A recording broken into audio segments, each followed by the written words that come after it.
Hello and welcome to GameSpot Daily, where we cover 6 news stories in 30 minutes or less, or your pizza is free. I'm Callie. Ooh, free pizza. Yeah, and I'm joined by Michael Hyam. We're not getting pizza today, though. It's Taco Thursday here at CBS Interactive. For some reason, special taco day. Yeah, Taco Day. And it's Thirsty Thursday, too, so we're getting... Around the world. Everywhere it's Thirsty Thursday. It's the thirstiest of Thursdays here at GameSpot. And you know why that is? Because our first couple stories are all... Oh, the thirst is real. The thirst is real. Today, yes. Wow, fitting for Thursday, I suppose. It is. Yeah, we picked some good Thursday stories. Hell yeah. So, the first one is one that I'm personally very excited about. Let's quench that thirst real quick. All right. So there's a new Witcher 3 figure. It's a Geralt Nendoroid, and it features bathtub Geralt. do you want to scroll down and I do give our viewers a nice little look at it? So I'm a big Nendoroid fan. Yeah, I have are dope. A lot of Nendoroids. They're obviously Japanese, fully articulated figures, and they're often in a chibi style. And so this is Nendoroid Geralt, and he comes with other things, not just the bathtub. So we can scroll through some of these images. He comes with both his steel and silver swords, so that's a cool detail. He's got some fire, naturally, Igni, if you will. He got coin cards. And there he is, and he has these cool veins. So cute. And there he is. Look at his little smile. He's got a little grimace. Yeah. So, So it's up for pre-order right now on goodsmile.com. Make sure you go to the English website, and I have this story on GameSpot so you can find the page, because sometimes it can be a little hard on Goodsmile. But he costs around 4,800 yen before tax, but when I pre-ordered him last night, full disclosure, I already bought him. He cost $69. That's nice. Not a joke. That's very nice. So if you're interested, yeah, let's just go back to that real fast. The bathtub one. Oh, it's Geralt of Rivia. Oh, he's so cute. Yeah, that's pretty dope. Yeah. I've seen Persona Nendoroids. There's Persona Nendoroid. A lot of Nendoroids are anime characters. I own most of the Pokemon Nendoroids, actually. There's a Yukiko Amagi one, and there's also, I've seen Joker, main character for P5. Those things are cute. Those things are they cute. They have a lot of good detail in them. Yeah, that hitting this off on a good note. Yeah. That makes me happy. I'm very happy. And Cute. I was very happy when I saw it at like 11 p.m. last night. Yeah. Cute little figurines make me happy. Anyway, so switch gears a little bit. On the daddy train. Just kidding.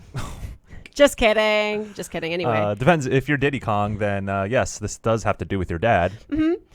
Donkey Kong plays Switch when he idles in Tropical Freeze on Switch. That's what's up. A lot of us here at GameSpot, when we idle, we play Switch. Yeah, we play our Switch. So yeah, in Donkey Kong, is it Donkey Kong Country Tropical Freeze is the full title? I usually just say Tropical Freeze. Yeah, I can't talk. That's fine. Anyway, the Kongs play Switch games if you leave them still for long enough, and we have a video of it, and this credit goes to Game Explain for this video. Yeah, let's check if you want to check out these idle animations.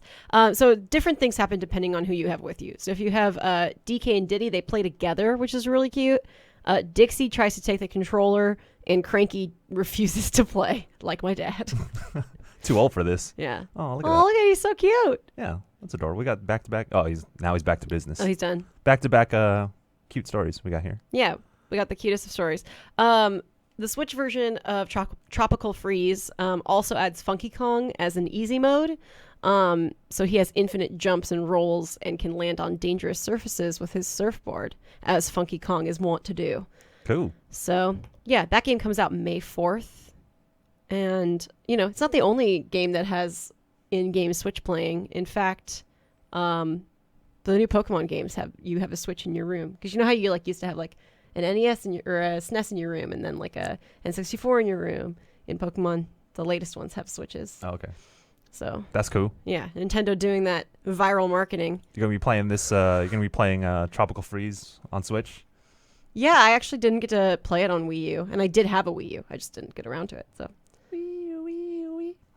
Thanks for that. You're welcome. Anyway, oh man, what a transition! This will be a story for that I've been following, and it's reached a conclusion. Boy, it has. So we talked about Donkey Kong. Now we're talking about the King of Kong.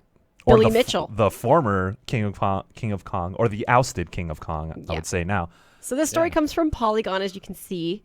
So you've been following this story. Walk me through what's happened so far. Let me see if I recall. Let me see if I recall this correctly. Let's run through what the news actually is. Give me the tea. Yeah. So Twin Galaxies tracks video game world records, and they have decided to revoke Billy Mitchell's scores and ban him from participating further in the high score. In the race for high scores, tracked by Twin Galaxies. Ooh, let's read this quote. I'll read this quote. It says, based on the complete body of evidence presented in this official dispute thread, Twin Galaxies administrative staff has unanimously decided to remove all of Billy Mitchell's scores, as well as ban him from participating in our competitive leaderboards. That's very shame on you. Direct. Yeah. There, if you're not familiar, Billy Mitchell is he's an old school, very competitive gamer, and he had a high score in Donkey Kong, which it's been superseded over time. But so the thing is that people were looking at his tapes and they said, this doesn't seem like original, because then Twin Galaxies only uses scores from the original cabinets. Right. If you use anything else, then it's not valid. If you use an emulator, it doesn't count. Yeah. So they were looking at his footage and saying these frames right here don't exactly line up with the original cabinet. Yeah. The question was are there skipped frames? This is running differently than the game originally would. And of course, he was called the King of Kong because of the documentary King of Kong. What we're watching now is a trailer for that documentary. He was just accused of using an emulated version for that 1,000,000-point run. And then his challenger, Jeremy Young, said the run was falsified and passed off his gameplay from an original arcade cabinet. So I like that the challenger was like, no. Yeah. There's some other stuff about he back in, I think, February, he came out and said, I don't know what MAME is, or I never used MAME in my life. What does MAME stand for? Because in my mind, I just think anti-MAME, which is not the same. MAME is a way of... two people will get that joke. Emulating video games, with the gray... I think it has a gray legal area, but yeah, it's not a true reproduction of games like there's... With the nature of emulation. Gotcha. There's going to be things like skip frames, or you can even game the game in many ways. But so that's why Twin Galaxies doesn't take emulation as true gameplay. So in February, though, Billy Mitchell's like, hey, Twin Galaxies has the tapes. If they don't have the tapes, then I don't know where they are. And my original footage is on that, the MAME tapes, or they're not MAME tapes. And but the what tapes? I mean the normal tapes. Yeah. But yeah, this is a big story that kind of blew up earlier this year, and it's, I don't know, Billy Mitchell is a figure of the past that is somewhat relevant now that he is completely ousted from the record books. Right. Now he can go back to focusing on selling hot sauce and wearing American flag ties. As you do. He was best known for the DK score, but his Pac-Man score was also, all of his scores were thrown out. He also had a Pac-Man score. I wanted to talk about this person because his name is so great. Steve Wiebe, friend of the show. Just kidding. We're all Weebies here. Yeah. He is now recognized as the only legitimate 1,000,000-point scorer in Donkey Kong. So congratulations to Steve Wiebe on your fantastic last name. Yeah. And being the only one to score 1,000,000 points in Donkey Kong. It was documented in King of Kong, their supposed rivalry. But that, how many years later, has been resolved. And we have a clear winner. We have a new King of Kong. Congratulations, Steve Wiebe. Steve Wiebe. He should just be the king of everything. Yeah, that's a good name. I think I'll take that name. Same. We'll just go change our names. Wiebe Daily. Yep. All right. And then this is probably the biggest story of the day. Yeah, it's our headline story, actually. For Battle Royale Daily. PUBG's latest update tweaks Miramar and the Blue Circle of Death, or the Blue Zone, whatever you call it. I just call it the Circle. Yeah, the Circle. Blue circle. The blue circle. We call it blue circle. Yeah, there's plenty of changes that have been made to it that are now live on the actual game client. Yeah, so initially not the test server. Yeah, initially they were on the test server and they've been pushed live to everything. So Miramar, the desert map, has been tweaked in the northeastern and northwestern portions of the map to make them quote more appealing, because there's like nothing up in the northwest. Yeah, well the military base is pretty lit. That's in the east. That is in the east. Whoops, my bad. I can't get my directions right. There's a lot going on in the military base though. Yeah. And also there are an oasis can now be found in the north, and while Alcantara village has been added to the northwest, so there's a little bit more density. Yeah, which is nice because we've talked about how this map kind of has these long stretches of nothing. Yeah, and not only that, it's very hard to traverse, like in and around between towns because there's so few roads, and when you do go off-roading, it's there's a lot of. Dude, the buggy's the only one that could handle that. Yeah, it's pretty trash, like trying to get across. So they have added there are additional roads and off-road paths, and car spawn locations have also been added to those areas. So if you do get caught up in those areas, it's a little bit easier to get out, which is nice. Okay, and then on to the blue zone. The delay time between the blue zones or blue circles has been decreased, which gives you less time between phases. So I guess that's like less waiting around. And the amount of damage taken from the 7th, 8th, and 9th blue circles has also been increased. Yeah, so you got which was already freaking high. It's like a one-hit kill sometimes. Yeah, so. if you don't start running fast enough out of those last few circles, like you're done, son. Yeah, you better get off your ass and now you're hella done, son. Yeah. All in-game clothing spawns have been removed, so you're not going to be like picking up striped shirts for no damn reason. That is a relief. That makes looting such a pain in the ass. I'm like, I don't want to look like a doofus. I have this cool jacket for a reason. And all the other items like weapons, ammo, and armor, and all that good stuff remains the same. Yep.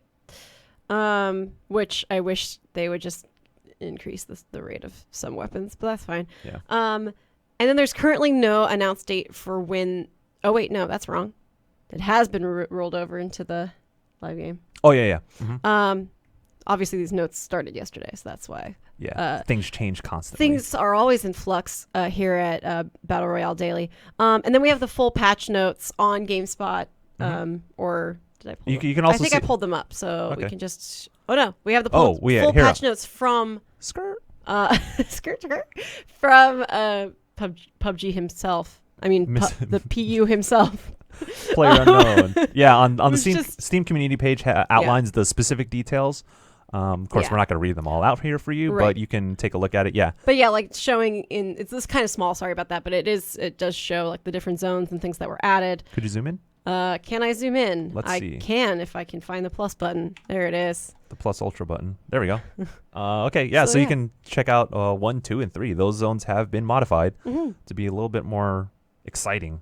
I still am all about that. You can't even see it on here. I'm all about the cool like beach strip. Oh yeah. What's it called again? It's like something Del Mar.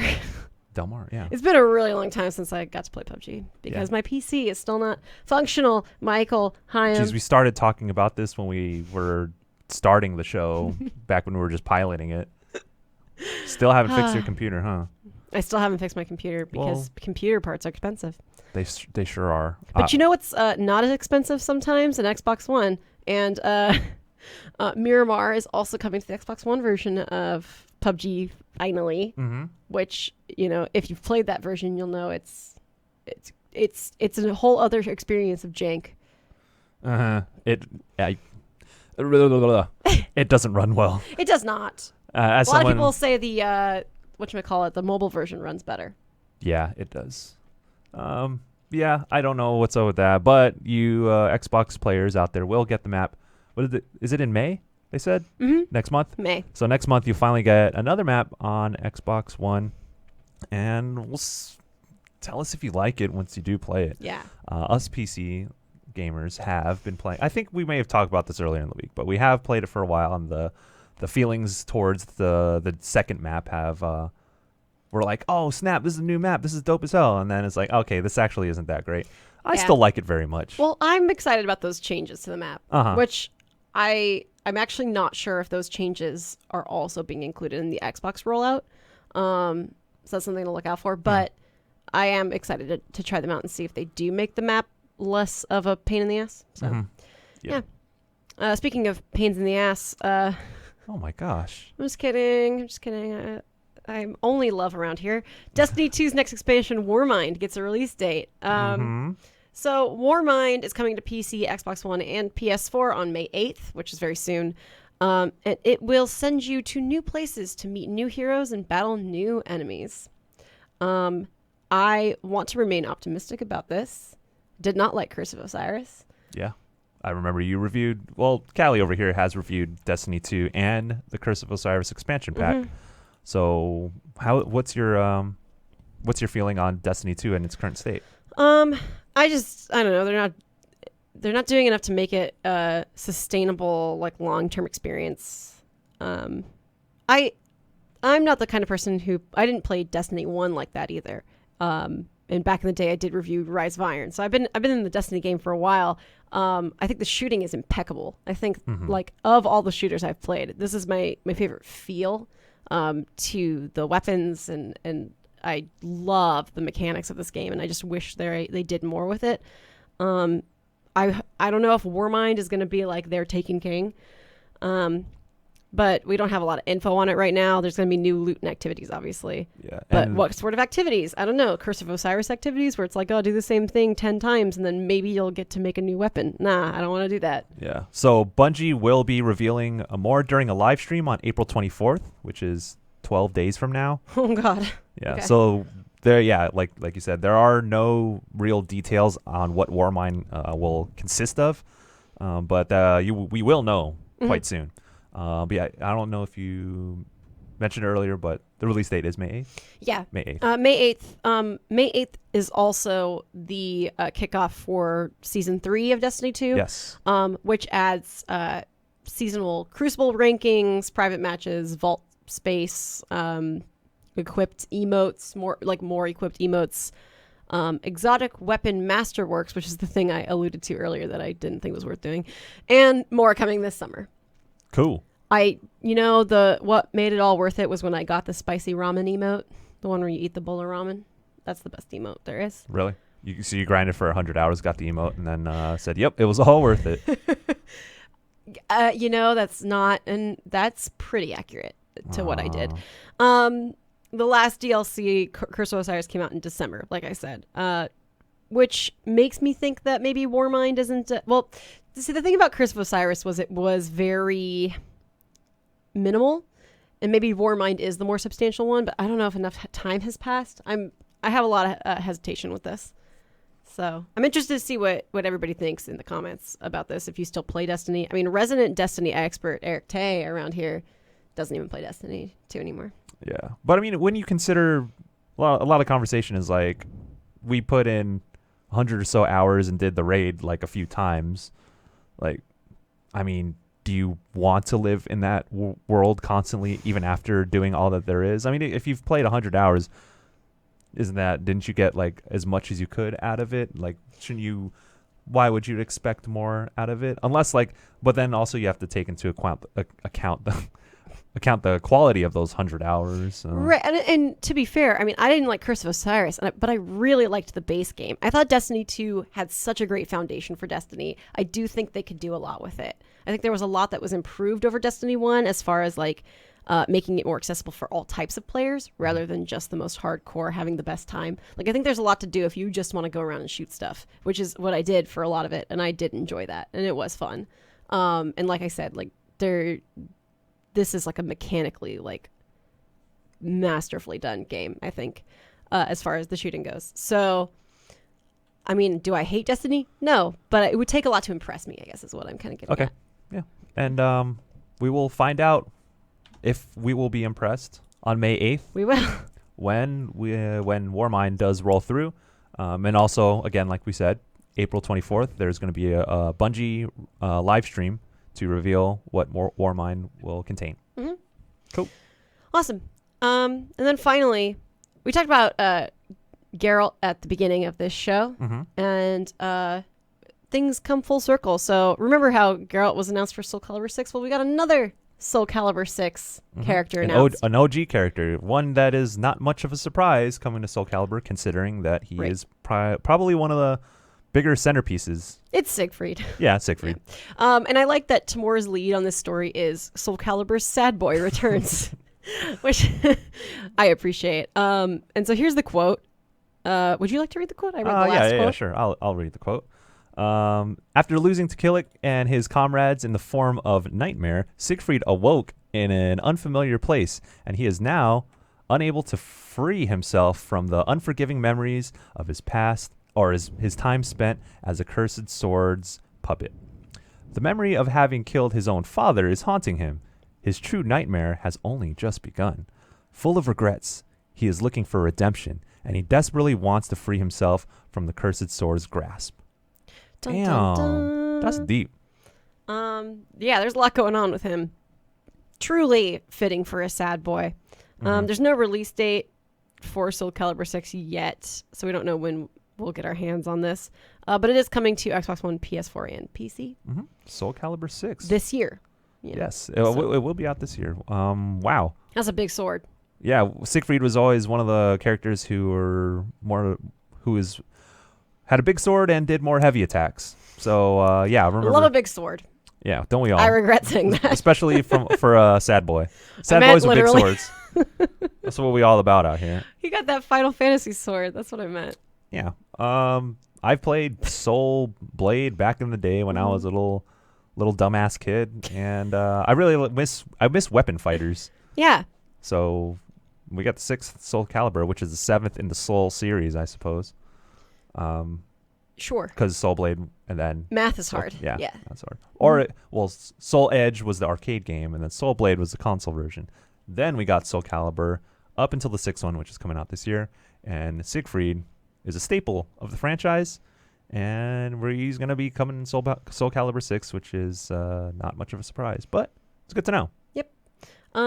All right, so that was our 6th story. Soul Calibur 6 was our 6th story. That didn't even. Hey. But in other kind of like random miscellaneous news of the day, a God of War PS4 review embargo lifted at midnight.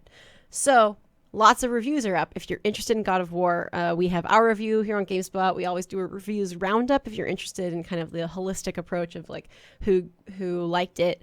Generally, lots of people liked it. Yeah, everyone liked it. I think across the board, it's like between if you're into review scores, about 9 to 10. Yeah, really high. Between 9 and 10. High scores, and then obviously like I think a lot of the reviews are really long too. Largely spoiler free, so there's if you're not sold on the game, if you're like a God of War fan who's not sold, or if you've never played God of War and you're not sure, I think a lot of the reviews will do a lot to convince you. I really enjoyed reading Peter's review here at GameSpot. Peter Brown reviewed God of War for us, and I also got to play. I mentioned this yesterday, is that I got to play a little bit of God of War myself pre-release. It still isn't out yet, actually. So we're still a week away from the full release, or a little bit more than a week away from the full release. But our review is up. Yeah. 420. Is the release date. I wasn't just saying that. Atreus, raise it. 420, raise it, because he's a child. Yes. Took me a second. We also have a combat feature up specifically on combat in that game. I know that's a big draw for God of War fans. So check that out. I think Mike Mahardy did that. Mike and Peter teamed up to bring you a feature about God of War's combat system, because it is very different from previous games, if you don't already know that. And then lastly, Fortnite was down, but now it's back up. And therefore, if you're watching live, Tay will be streaming that. Eric Tay will be streaming that right after this. Yeah, so don't go anywhere. Maybe refresh that page. If you're watching on Twitch or YouTube, we will be live. And if you're not watching live, that video will be on the YouTube. The YouTubes. And on the Twitches. The Twitches, yes. Yeah. Fortnite has that Portafort thing where you can throw essentially what's a grenade, and then it'll sprout up a pre-built fort for you, which is like a sniper tower. I wonder if Tay's going to get his hands on that. Like a prefab fort? Yeah, it just goes down. Like, yo, that's How hard is it to get that? I don't know. I think I imagine it'd be a rare item. That seems like a pretty convenient item to have. I haven't ran across the Port-a-Fort.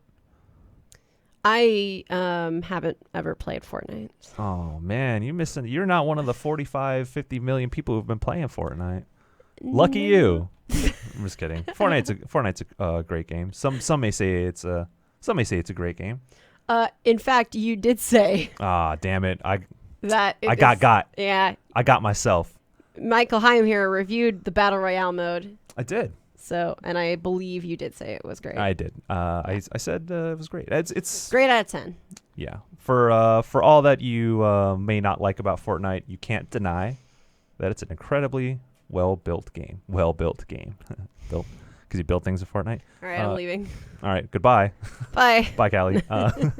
But anyway, yeah, we're gonna be streaming some Fortnite, and you should check out my review that I collabed with Nick Margarita on for a video Nicky review. Margs? Nicky Margs, yeah. Me and Nicky Margs spent a weekend reviewing Fortnite for y'all, so please check that out. Yeah, because they were here for most of the weekend. Mm-hmm. I did hear that he got pizza, but you didn't.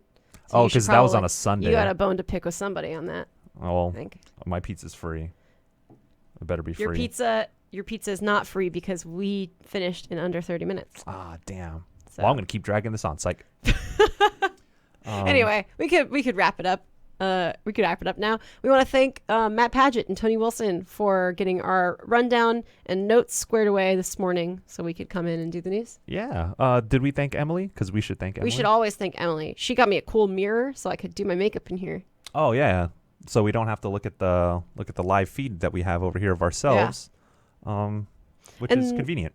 And then Eric Tay, because he taught us how to go live. That's pretty cool. Yeah, he makes sure that we don't screw anything up, we don't break anything, and generally just. So it's his fault if we do break anything or screw anything up. Blame Tay, but like, oh come on, he's one of the best boys here at GameSpot. We got a lot of certified good boys. All right, I think that's about it. Thank you for watching, and thank you for sticking around for whatever the fuck this was. Yeah, we thank y'all for hanging out. It's chill. We just want to talk about the news with y'all, and hopefully you have a good time because we have a good time. And we'll be here every day, like we said, until we die. Every damn day. Well, every weekday. So we'll see you again tomorrow. And we hope you have a nice Thirsty Thursday. Mm-hmm. Stick around for the stream with Fortnite with Eric Tay, and we'll see you tomorrow. Bye. Bye.